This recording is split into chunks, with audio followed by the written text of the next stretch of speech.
Suddenly every house on the street disappeared, except one. No explosion, no warning. Just a deep, impossible silence, and then a man standing in the road, holding his keys, staring at a single house, surrounded by nothing. No neighbors.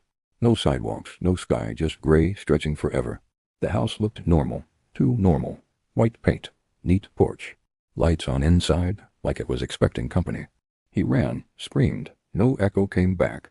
When he stepped closer, the front door opened by itself. Inside, the house was warm. Familiar smells.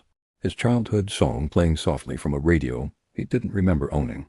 On the wall were framed photos of him, moments from his life he'd never shared. Birthdays, arguments, secrets, even dreams he never told anyone. Then the TV flickered on. A news anchor stared directly at him and said, "You are the only one who noticed." The walls began to change. Hallways stretched longer. Doors appeared where there were none before.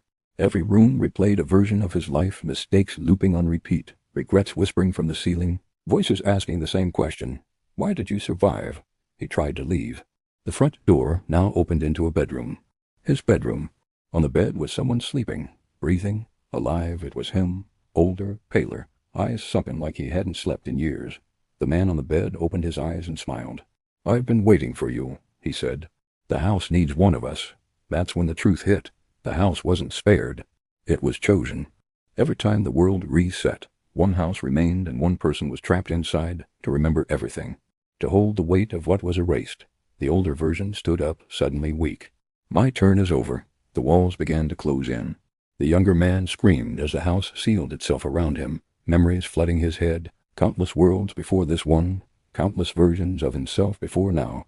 Outside, reality rebuilt itself. New houses, new people. A normal street, and one perfectly ordinary home. Inside it, a man stared out the window, tears running down his face, whispering the same warning he had whispered 1,000 times before. "If you see this house when everything else is gone, run." The lights turned off. The house waited.